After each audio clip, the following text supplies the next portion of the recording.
શ્રી સ્વામિનારાયણ ભગવાનની જય, અક્ષર પુરુષોત્તમ મહારાજની જય, ગુણાતીતાનંદ સ્વામી મહારાજની જય, ભગતજી મહારાજની જય, શાસ્ત્રીજી મહારાજની જય, યોગીજી મહારાજની જય, પ્રમુખ સ્વામી મહારાજની જય, મહંત સ્વામી મહારાજની જય, પ્રમુખ સ્વામી મહારાજ શતાબ્દી મહોત્સવની જય. સદગુરુએ સાનમાં સમજાવ્યું રે લોલ, સત્સંગ વિના રે સુખ ક્યાંય નથી રે લોલ. આજના આ કળીકાળમાં ત્રિવિધ તાપથી તપતી આ ધરતી પર શાતા પમાડનારી કોઈ સરવાણી હોય તો એ છે સત્સંગ સભા. સત્સંગ સભા દ્વારા સુખનું આચમન કરવા આતુર આપ સર્વ હરિભક્તોનું આજની રવિ સત્સંગ સભામાં હાર્દિક સ્વાગત છે. સર્વને જય સ્વામિનારાયણ. આવો રવિ સત્સંગ સભાનો મંગલ પ્રારંભ કરીએ ભગવાન સ્વામિનારાયણના નામ સ્મરણ, પ્રાર્થના અને સ્તુતિ દ્વારા. આપણે સૌ એકાગ્ર મને ઉચ્ચ સ્વરે ધૂન અને પ્રાર્થનામાં જોડાઈએ. આપણને પ્રાપ્ત થયેલ આ મનુષ્ય દેહ વિશે શ્રીમદ ભાગવત કહે છે કે દુર્લભો માનુષો દેહો દેહી નામ ક્ષણ ભંગુરઃ. હા, આપણને પ્રાપ્ત થયેલ આ મનુષ્ય શરીર અમૂલ્ય છે, દુર્લભ છે. તો આ મનુષ્ય દેહની દુર્લભતા અને આવા મનુષ્ય દેહનો સાચો ઉપયોગ શું છે તે સમજીએ બીએપીએસ સંસ્થાના સદગુરુ સંત પરમ પૂજ્ય ડૉક્ટર સ્વામીના વક્તવ્ય દ્વારા. શ્રી સ્વામિનારાયણ ભગવાનની જય. શ્રી અક્ષર પુરુષોત્તમ મહારાજની જય. શ્રી ગુણાતીતાનંદ સ્વામી મહારાજની જય. શ્રી ભગતજી મહારાજની જય. શ્રી શાસ્ત્રીજી મહારાજની જય. શ્રી યોગીજી મહારાજની જય. શ્રી પ્રમુખ સ્વામી મહારાજની જય. શ્રી મહંત સ્વામી મહારાજની જય. પ્રમુખ સ્વામી મહારાજ શતાબ્દી મહોત્સવની જય. કથામાં ઘણીવાર આપણે સાંભળીએ છીએ દુર્લભો માનુષો દેહો દેહી નામ ક્ષણભંગુરઃ. હવે આની પુષ્ટિની વાત દેવાનંદ સ્વામી જરા જુદા શબ્દોમાં લખી છે. દેવાનંદ સ્વામીએ લખ્યું, મળ્યો મનુષ્ય દેહ ચિંતામણી રે. હવે આગળ જે વાત કરી દુર્લભો, પણ દુર્લભ શબ્દ એટલો બધો સુલભ થઈ ગયો છે કે અહીં આગળ જે દુર્લભ કહ્યું છે એને સમજાતું નથી. પણ જે અધ્યાત્મ માર્ગમાં આગળ વધ્યા છે એ દુર્લભ શબ્દની વ્યાખ્યા કરવાનો પ્રયત્ન કરે છે. અમે પ્રયત્ન સંપૂર્ણ તો નથી જ, છતાં પણ કંઈક લોકોને સમજાય એટલે પ્રયત્ન કરે છે કે આ દુનિયાની અંદર જેટલી સંપત્તિ છે આખી પૃથ્વીમાં એ બધી કોકને આપવામાં આવે અને એની સામે જે વસ્તુ મળે એ દુર્લભ કહેવાય. આખી દુનિયાની સંપત્તિ કોઈની પાસે હોઈ શક્ય નથી, પણ આ કલ્પના કરવાની છે.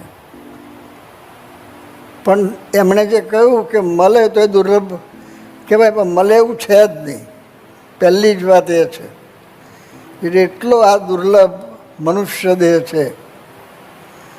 અને જરા બીજા શબ્દોમાં સદગુરુ દેવાનંદ સ્વામીએ કહ્યું, મળ્યો મનુષ્ય દેહ ચિંતામણી રે.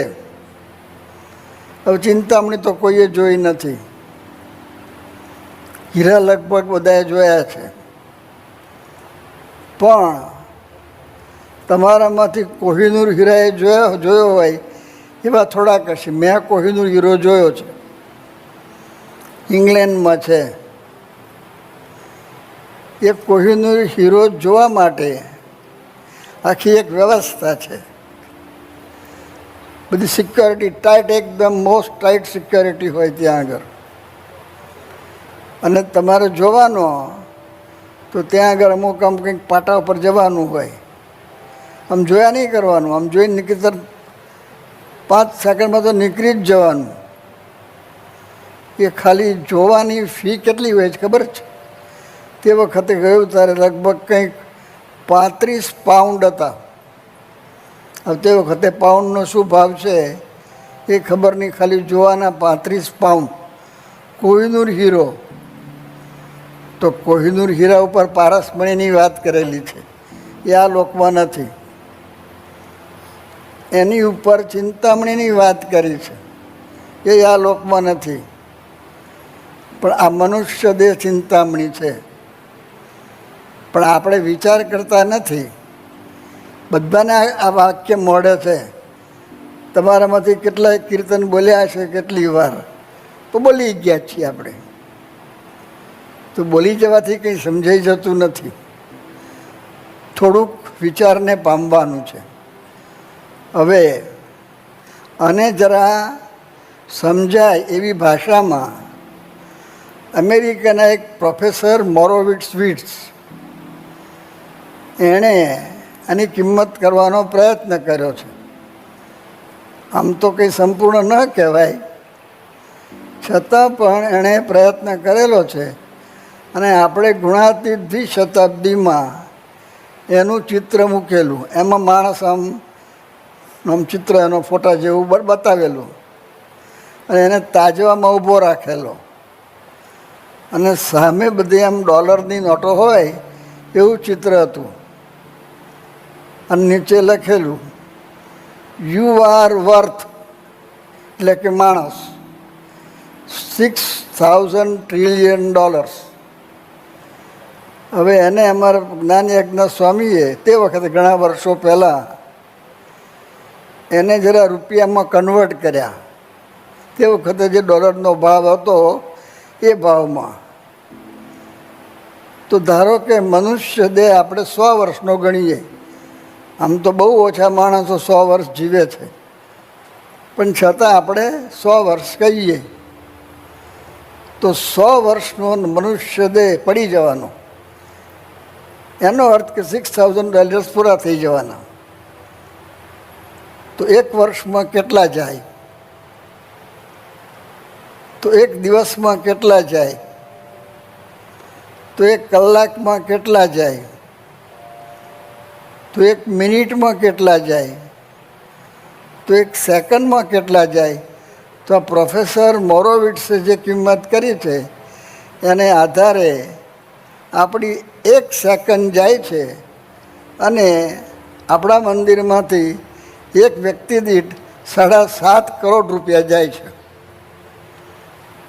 આ વિચારને પામવાની જરૂરિયાત છે.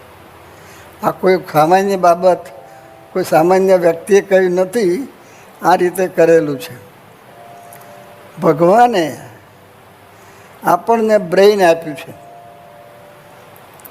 આ બ્રેઇન માટે લખાયું છે, પુસ્તક છે પુટિંગ પીપલ ફર્સ્ટ. કદાચ એની લાઇબ્રેરીમાં હશે, અમદાવાદની લાઇબ્રેરીમાં છે, મેં જોયેલું છે. એનું ચેપ્ટર 4 છે. એમાં એનું મથારું છે કેપેસિટી ઓફ ધ બ્રેઇન. અહીં મગજ છે તે. તો એમાં લખ્યું છે કે આ મગજ એ કેવું કોમ્પ્યુટર છે. તેમાં શબ્દ વાપર્યો છે એઝ બિગ એઝ પ્લેનેટ અર્થ. આ પૃથ્વી જેવડું કોમ્પ્યુટર બનાવવામાં આવે આ શક્ય જ નથી.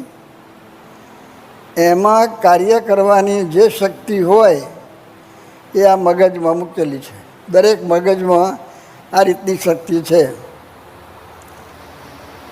હવે આ રીતે વિચાર કરીએ અને પછી બીજા જુદા જુદા ચિંતકોએ જુદી જુદી રીતે આ મનુષ્ય દેહનું વર્ણન કર્યું છે. તો મગજની અંદર જે વિચારો આવે છે તો એમ કહે છે કે 70,000 વિચાર રોજ આવે છે. પછી આ નાક છે, એનાથી આપણે જુદી જુદી પ્રકારની ગંધ લઈએ છીએ, દુર્ગંધ ગંધ બધું ભેગું. તો એ નાકની અંદર કેટલી શક્તિ છે? તો 10,000 ગંધ પારખી શકે એવું આ નાક છે. પછી આ કાનથી આપણે શબ્દ સાંભળીએ છીએ, પણ એ કાનની અંદર સાંભળવાની કેટલી શક્તિ છે? તો 3 લાખ જુદા જુદા અવાજ હોય. ધારો કે હાર્મોનિયમનો અવાજ તે જુદો છે, તબલાનો અવાજ તો જુદો છે, પણ તબલાની સામે હાર્મોનિયમ વાગે એનો અવાજ જુદો છે. તો એવા 3 લાખ જુદા જુદા અવાજ કાઢવામાં આવે તો એ સમજી શકે એવું આ બ્રેઇન છે, એવું એક કાન છે. આ પછી આ જીભ છે. તો જીભની અંદર કેટલી પ્રકારના સ્વાદ એ પકડી શકે છે? 1,000 પ્રકાર. આપણે થોડાક જ સ્વાદ જાણીએ છીએ, પણ 1,000 જુદા જુદા સ્વાદવાળી વસ્તુ બનાવવામાં આવે તો આ જીભ છે એ એટલા સ્વાદ પકડી શકે છે. અહીં આગળ ભગવાને આપણને હૃદય આપ્યું છે. જ્યારથી જન્મ થયો ત્યારથી હૃદય ધબકે છે, એ આરામ લેતું જ નથી. આમ સામાન્ય રીતે તો માણસ કેટલું જીવે નક્કી નથી કહેવાતું, પણ છતાં કેટલાક માણસો 100 વર્ષ સુધી જીવે છે, એનું હૃદય ધબક્યા કરે છે, અને આરામ લેતું નથી. દરેકને આરામ આપવો પડે છે આપણે, પણ ભગવાને આવું હૃદય બનાવ્યું છે. આના અનુસંધાનમાં એક બીજી વાત લખેલી છે કે આ મગજની અંદર જે બધા સેલ્સ છે, કોષ કહે છે એને ગુજરાતીમાં, એ દર સેકન્ડે 6,000 વિવિધ પ્રક્રિયાઓ કરે છે. અહીંયા પેટમાં જમણી બાજુ લીવર છે, તો એ લીવર એ 300 કેમિકલ્સ બનાવે છે. અચ્છા, ખૂબીની વાત એ છે કે એક આ ધારો કે આ લીવર છે, તો એક ભાગ એક કેમિકલ બનાવે છે, બીજો ભાગ બીજું કેમિકલ બનાવે છે, એવું નથી. એનો એક સેલ એટલે કોષ, એ એક કોષ 300 કેમિકલ્સ બનાવે છે. હવે પ્રશ્ન એ થાય કે એક કેમિકલ બન્યું અને પછી બીજું કેમિકલ બન્યું, તો બે ભેગા થાય તો રિએક્શન આવે. રિએક્શન આવતું નથી, એ જ બનાવી રાખે છે. તો એને કેમનું ગોઠવતા હશે? આ એક કલ્પનાની આ બધી વસ્તુ છે. એટલે આવો આ મનુષ્ય દેહ એ આપણને આ પ્રાપ્ત થયો છે. હવે મેં મનુષ્ય દેહ કરીને એક્ઝેક્ટલી કરવાનું શું છે? જાત જાતનું બધું કરે છે બધા, પણ એની ખરેખર કરવાનું શું છે, એની સાર્થકતા શામાં છે? તો એ વાત સ્વામિનારાયણ ભગવાને ગઢડા પ્રથમના પહેલા વચનામૃતમાં કરી છે. એમાં સ્વામિનારાયણ ભગવાને કહ્યું, જે મનુષ્યના મનની વૃત્તિ ભગવાનના સ્વરૂપમાં અખંડ રહે છે, તેને તેથી બીજી અધિક પ્રાપ્તિ શાસ્ત્રમાં કહી નથી. હવે આપણે કલ્પના કરો, અગાઉ કહ્યું તે પ્રમાણે, કે કોઈ આખી દુનિયાનો રાજા હોય એક બાજુ, બીજી બાજુ એક માણસ છે, એની પાસે કશું જ નથી. એ રોડ ઉપર બેઠો છે, ઉપર ઝાડનો છાંયો પણ નથી, નીચે સાદડી પણ નથી, કશું જ એની પાસે છે નહીં, પણ એનું મન ભગવાનમાં છે. તો એ પેલા કરતાં મહાન છે. આ વાત સ્વામિનારાયણ ભગવાને જે કરી છે એમાંથી આ નીકળે છે.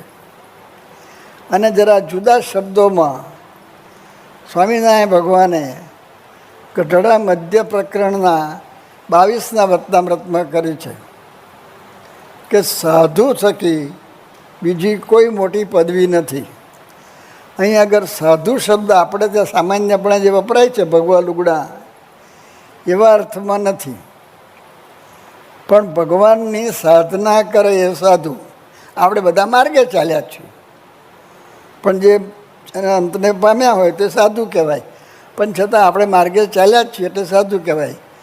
જેમ મેડિકલ કોલેજમાં દાખલ થાય અને MBBS થાય એટલે ડૉક્ટર કહેવાય, ને MBBS ન થયો હોય તો પણ મેડિકલ કોલેજમાં ફરતો હોય ને તો કોઈક બહારનો માણસ આવે ને અને વિદ્યાર્થી સેકન્ડ MBBSમાં હોય એને ડૉક્ટર જેવો જ લાગે, તો કે એણે આપણે એપ્રન પહેરવાનો હોય છે, એના ગળામાં સ્ટેથોસ્કોપ લબડતો હોય એટલે એ ડૉક્ટર કહેવાય. લોકો કહે પણ એ ડૉક્ટર નથી, MBBS થાય એ ડૉક્ટર કહેવાય. પણ MBBSમાં ગોલ્ડ મેડલ લાવે એ તો કંઈ દેખાતું જ નથી. કદાચ ધારો કે એક મેડિકલનો સ્ટુડન્ટ એ MBBS થયો અને એનું સર્ટિફિકેટ અહીંયા આગળ આ પડદા પર લબડાયું હોય અને હું બેઠો છું, ત્યાંથી હું સર્ટિફિકેટ જોઉં ને કહેવામાં આવે કે આ મેડિકલ કોલેજના MBBS થયેલા વિદ્યાર્થીના સર્ટિફિકેટ છે. બરાબર છે, તમે કહ્યું એટલે હું માનું છું, પણ ભેદ છે કે નહીં? કોઈક ખાલી પાસ થયો છે, પણ પાસ થયો છે પણ 2 ટ્રાયલે પાસ થયો છે, 3 ટ્રાયલે પાસ થયો છે, પછી બીજું સર્ટિફિકેટ હોય MBBS પછી એ સર્જરીમાં ગયો અને એમાં એને ડિગ્રી મળી MS, એટલે 2 B કાઢી નાખ્યા. એ 2 B કાઢવાના 3 વર્ષ લાગે છે. લે કાઢો, આમ કાઢી નાખો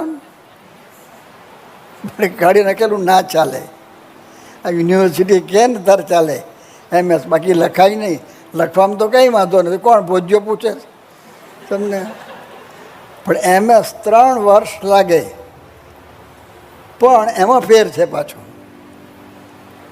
મારી સાથે એક ડૉક્ટર હતા, હવે MSમાં 7મી ટ્રાયલે પાસ થયા હતા. MS થયા પણ 7મી ટ્રાયલે 7 ટ્રાયલ લીધા અને કેટલાક પહેલાં ધડાકા થાય છે અને પાછા ગોલ્ડ મેડલ લાવે છે, એ જુદો છે. એટલે આ બધા ભેદ છે તો એ જાણવાની જરૂરિયાત છે. એટલે જે આ ભગવાનના માર્ગે આપણે ચાલ્યા જ છીએ, સાધુ આપણને બધા કહે છે, પણ જે અર્થમાં સાધુ આપણે જે વ્યાખ્યા કરેલી છે અને જે પુરુષો થઈ ગયા એની વાત એ જુદી છે. તો ભગતજી મારે, હું નથી માનતો 2 ચોપડીથી વધારે ભણ્યા હોય, એવું ભણ્યા નથી. પછી ગરીબ છે, કોઈ સત્તા નથી. મહુવાની પંચાયત જે કંઈ તે વખતે હોય એના એ સભ્ય નથી. પણ ટાઈમમાં તમે જુઓ, અત્યારે મહુવામાં જઈ અને ભગતજી મહારાજના સમયમાં જે માણસો થઈ ગયા, તો કોઈ વ્યક્તિને જઈને પૂછો કે ભગતજી મહારાજ આટલા વર્ષ પહેલાં અહીં થઈ ગયા, એને તમે જાણો છો? લગભગ બધા કહેશે કે અમારે ત્યાં એક ભગતજી મહારાજ થઈ ગયા. પણ એને જ તમે પ્રશ્ન પૂછો હવે કે તે વખતે તમારા જે વડવા હતા એનું નામ કહો, એને ખબર નથી. પોતાના વડવાને ભૂલી ગયો. અને ભગતજી મહારાજ જે કાંઈ ભણ્યા નહોતા, જે કંઈ એવા સત્તાવાળા નહોતા, જે ગરીબ હતા, અને છતાં કેમ ઓળખે છે? તમને કેટલાકને ખબર હશે, કેટલાકને કદાચ ખબર નહીં હોય કે ભગતજી મહારાજના જન્મસ્થાન ઉપર મંદિર છે, તો બધાએ જોયું છે. પણ અત્યારે મહુવામાં ભગતજી મહારાજની આરસની મૂર્તિ આપણા મંદિરમાં તો છે જ, અને પાછી ઉપરના શિખરમાં છે, પણ એક દરજી જ્ઞાતિની વાડી છે. વાડીમાં એ લોકોએ ભગતજી મહારાજની આરસની બેઠતી મૂર્તિ પધરાઈ છે. બોલો. બીજી એક હોસ્પિટલ છે, એમાં ભગતજી મહારાજની આરસની મૂર્તિ પધરાઈ છે. અને હવે અત્યારે આપણે માલણ નદીને કિનારે જ્યાં ભગતજી મહારાજની અંતિમ વિધિ કરવામાં આવી રીતે પહેલાં નાનું મંદિર હતું, હવે એ મંદિર તો બધું પાડી નાખીને નવું ચાલે છે. હવે ત્યાં એ આખું ભવ્ય મંદિર આખું બની રહ્યું છે. અને દેશ વિદેશમાં થઈને લગભગ 44 જેટલા મંદિરો છે આપણા BAPSના, જ્યાં ભગતજી મહારાજની મૂર્તિ છે. શાથી આ ચિંતનનો વિષય છે. આપણે જે મહત્તા માનીએ જ છે, પણ એ બધી જ મહત્તા એ નીકળી જાય છે. અને શાસ્ત્રીજી મહારાજ 100 ગરણે ગારીને પાણી પીવે એવા હતા. એમણે ભગતજી મહારાજને ગુરુ કર્યા. ભગતજી મહારાજને ગુરુ કર્યા આપણે બધા જ જાણીએ જ છીએ. પણ એ જમાનો, એની અંદર એક ત્યાગી અને આવા વિદ્વાન શાસ્ત્રીજી મહારાજના સમયમાં વિદ્વાનો જે બધા હતા ત્યાગીઓ, એમાં કદાચ નંબર આપવાનો હોય તો શાસ્ત્રીજી મહારાજના પેગડામાં ઊભો રહે એવો એક નહોતો. એમણે ભગતજી મહારાજને ગુરુ તરીકે સ્વીકાર્યા.